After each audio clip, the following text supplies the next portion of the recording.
Let us pray. May the words of my mouth and the meditations of my heart be acceptable unto you, O Lord, my rock and my redeemer. Amen. So a farmer is in court with a lawsuit, and the attorney for the other side is asking him this question now. Is it not true that you are now suing for $1 million in property loss and personal injury and damages and pain and suffering? You are now suing for $1 million. And yet, on the day when the accident happened, you claimed to be perfectly fine to the officer who was investigating the case. Well, the farmer tried to explain. He said, well, I was just driving my wagon down the an old farm road, and this truck came barreling along and, knocked us all into the ditch. And the policeman came along, and he saw my first horse, and he just shook his head, and he shot him in the head. And he went over to the second horse, and he looked at him. He was pretty badly injured, and he shot him in the head. So he came over, and he said, "How you doing?" What would you have said to him? So sometimes, we are asked questions and we're not necessarily going to give, a fully truthful response. I mean, people ask us, how you doing? They don't really want to hear about the, our arthritis and, all the things that are going wrong with our, kids and all this. No, fine is a perfectly good answer. There are times, though, when it's absolutely critical that we speak, the truth in love, even truth to power. And we have a situation here in Daniel, the 3rd chapter, in which that became necessary. Now, Daniel had interpreted a dream for the king. And I mentioned it last week. It had 4 parts. There was a statue, head of gold, which represented the Babylonian Empire, chest of silver, the Persians, the legs of brass with the Greeks, and then the Romans with the feet of iron and legs of iron, feet of toes and clay. All that was a dream that he saw. And then, of course, a rock came that was not cut of human hands and smashed it all to pieces, which apparently did not impress King Nebuchadnezzar very much. He was especially impressed, though, about this head of gold, because it was him. And, some people are like that. They hear what they want to hear selectively, and all he could hear from that whole dream and the great warning about how, God was going to bring down all these kingdoms ultimately was, God thinks I'm golden. And so he decides to build a statue to represent this dream so that everyone can benefit from the wisdom of his dream. And he made it all gold. It says made a golden statue. Now, I'm sure what we mean by that is gold, plated, not solid gold. That just ridiculous amount of expense, especially when you find out how big it is. 60 cubits. A cubit is from here to here, about a foot and a half. So 90 feet high. No way it was solid gold. But put in golden colored with the golden wrapping, fine. And whose width was 6 cubits. So it's 90 feet high and 9 feet wide, which is wrong proportions. So I think we're talking about a large pedestal here, and then a statue on top of it that represented the 4 parts. But of course, he makes them all gold because all he can remember about it is, hey, I'm the golden boy as far as God's concerned. Well, that would have been bad enough, but it goes much worse than that, because now he wants everybody in the kingdom to worship, and he sets up these magnificent bands to play special music, and it lists all the great musical instruments that they had back then. I mean, this I'm sure, was a lot of pomp and circumstance. And he wants everybody in the kingdom to worship this statue, which is, in essence, as far as he's concerned, worshiping him. Because he's the head of gold, and therefore all the rest of it is dependent on him in some way. So he may have even thought that all the other parts of the statue were like his son and grandson and so on like that. But it doesn't really matter that much as far as what was going through his mind. But he was definitely sure that everybody should worship this statue. And being the tyrant that he was, being someone who was not particularly tolerant of other ways of thinking, he makes this absolutely mandatory. And freedom of religion is tremendously important. It was something that Jews had come to really appreciate, particularly when they found themselves in foreign lands. They didn't mind that other people worshipped other gods. Okay, go ahead. They just didn't want to have to do it themselves. They wanted to be able to, in the privacy of their home or in their own religious places, to be able to do what they believed was right. And that's all that these three friends, Daniel's three friends, Shadrach, Meshach, and Abednego, want. They just want to be allowed to quietly worship their own God in their own way. And that's what freedom of religion really is. It isn't the opportunity to tell other people how to worship or demand or require that they not bother you with their worship while you're doing whatever it is that you're doing. No, freedom of religion is just that everyone has the equal opportunity to worship in whatever way that they feel is right, in whatever places, private spaces or spaces that are designated for that sort of thing have been created. So that kind of understanding of freedom of religion is something that this passage would be pushing for. It's fine for Nebuchadnezzar and his people to worship the statue. That's on them, no problem. But you can't ask these three faithful Jews to do the same thing. So, of course, they get in trouble. They don't show up, and then so where are these guys? And it turns out that no, these guys are not willing to do this. Now, they didn't make a bold statement. They didn't march up and down. They just wouldn't do it. And then they were brought into the king's presence.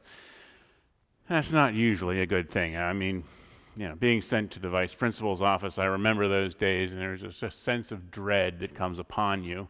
Well, this king actually has the ability to kill you.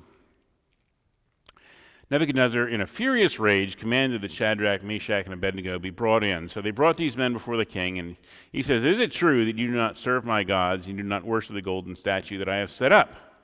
And then he gives them one more chance. If you're ready, when you hear the sound of the horn, so on, if you will fall down and worship the statue I have made, well and good. But if not, I shall immediately have you thrown into the furnace of blazing fire. And who is the God that will deliver you out of my hands? Now here is the opportunity for them to break, because the king really wants them all to get in line. He knows these are valuable advisors, that they've served him well. He'd rather that everybody just break and fall in line and do what he says. And Daniel's not here. We don't know where Daniel is during this time, perhaps on some important mission to some far-off part of the kingdom, so he's not involved. And so their leader is not there. And that's tough to make a decision that could cost you your life, to stand on principle without the leader that you've looked to. Ever since they'd come to this place, they had always looked to Daniel for leadership. He was the older one, he seemed to be the wiser one, so on, and now he's not there, and yet they still have to make this decision. And they have to do it in front of a very angry king who is pointing to a furnace. You see, this statue of metal that they had built 90 feet high and 9 feet wide, well, it required a lot of metal, and they would smelt it right there on site. And so they had this giant furnace, right next to the statue, and it was very convenient because the method of execution that the king has chosen for this is that he's going to throw these, anyone who won't worship into this fiery furnace, and then are going to be, burned up in front of everybody. Well, they do not, even then, they do not become really, adamant about, demanding their rights. That's just not how they approach the thing.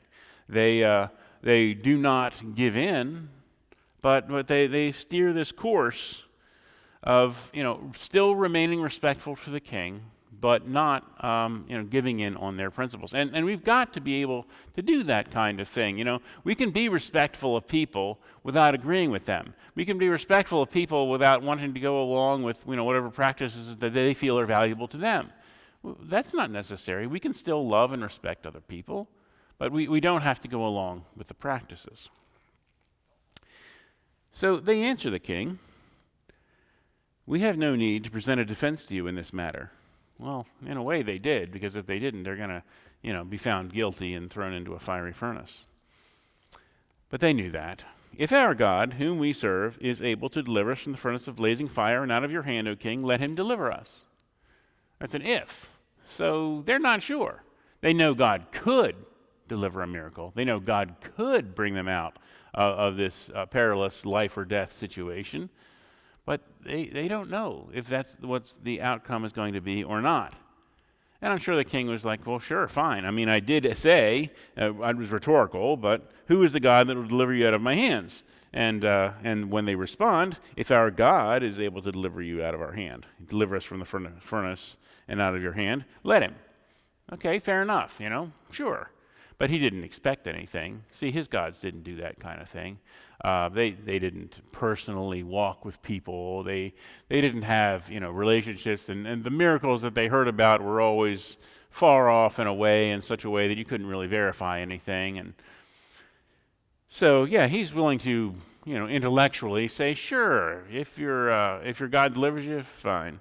If not, the young men continue their defense. If not, be it known to you, O king, that we will not serve your gods, and we will not worship the golden statue that you have set up. If not. So they realize maybe God isn't going to deliver us. Maybe, our fate, God's purpose for us is to be an example of faithfulness even unto death. God did not deliver Christ from the cross. He died there on the cross. And it may be, that we may know people or even be those people ourselves who must go through, an ultimate sacrifice on behalf of our faith. Usually not. And America, thankfully, is a place of remarkable freedom of religion. And therefore, it's unlikely that we're going to be put in that kind of place. But still, the people who were reading this book originally, when it becomes widely publicized in the 2nd century BC, well, there was a lot of that happening. People were dying for their faith. And so they needed to hear about men who were willing to stand up for their faith, even unto death.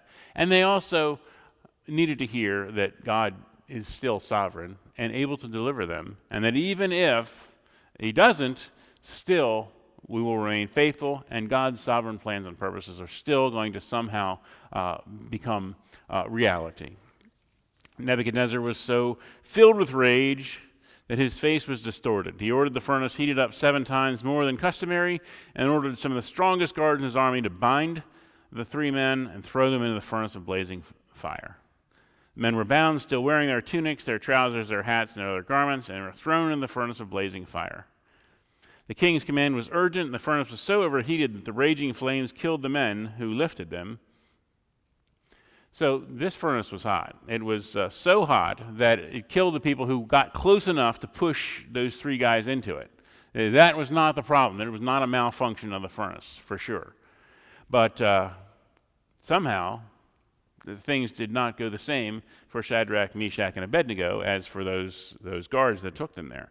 King Nebuchadnezzar was astonished and rose up quickly. He said to his counselors, "Was it not 3 men that we threw bound into the fire?" He answered the king, "True, O king," he replied, "but I see 4 men unbound walking in the middle of the fire, and they are not hurt, and the 4th has the appearance of God." This is thought of as, by biblical Christian scholars at least, as a Christophany, an appearance of Christ bodily in the Old Testament. There's a few of them, like the ram in the thicket, or Melchizedek. And this is another one, a place where it's thought Christ made a physical appearance in the Old Testament. And so when these men go into the furnace, they are unbound. That is, their bondage, the ropes that were tied them disappear. And there's 4 now. And so Jesus walks with them and demonstrates the difference between their kind of religion, a religion where there's a personal God who cares for each one, and the king's religion, which was, basically tyranny in this case, and not a way in which people could be saved miraculously by their gods. That just wasn't a thing that happened. But for these 3 men, they saw this amazing miracle happen to them, and Nebuchadnezzar watching it happen. Nebuchadnezzar approached the door of the furnace and said, "Shadrach, Meshach, and Abednego, servants of the Most High God, come out. Come here." He recognizes this is the Most High God, not that statue over there. He realizes because of the power of this miracle. And miracles are persuasive like that. Sometimes they don't really last, but they sure are persuasive. And when a person sees a miracle of this power, they may be attracted to God. And surely Nebuchadnezzar at this moment recognizes the power of God, and that this God is more powerful than his furnace, and obviously more powerful than the statue that he built up. The counselors gathered together, saw the fire had not had any power over the body of these men. Their hair of their heads was not singed, their tunics were not harmed, and not even the smell of fire came from them. And Nebuchadnezzar said, "Blessed be the God of Shadrach, Meshach, and Abednego, who has sent his angel and delivered his servants who trusted in him." They disobeyed the king's command and yielded up their bodies rather than serve and worship any god except their own God. Therefore I make a decree: any people, nation, or language that utters blasphemy against the God of Shadrach, Meshach, and Abednego shall be torn limb from limb and their houses laid in ruins. There is no other God who is able to deliver in this way. So, a powerful testimony from King Nebuchadnezzar. Powerful. He saw, he realized the power of that God. Did it last? Well, not really. But on that day, he did, and surely there were many people in the kingdom who heard about the courage of these men. And we too can display that kind of courage. Of course, we're not going to face this kind of fiery test, but we will face tests. And when we come through them with courage and faith and respect, it's going to impress. And so this story is meant to provide a strong place for those of us who are feeling pressed, feeling persecuted, feeling as if things are going against us. And yet, if we can stand up for our faith, we might be delivered by God in such a way that everyone would see. And if we are not delivered, we will at least have presented the Christly example that the world needs to see. And perhaps those who come after will see that example and will live according to the example of Christ. And the world will finally find that place of peace that it so desperately needs. Amen.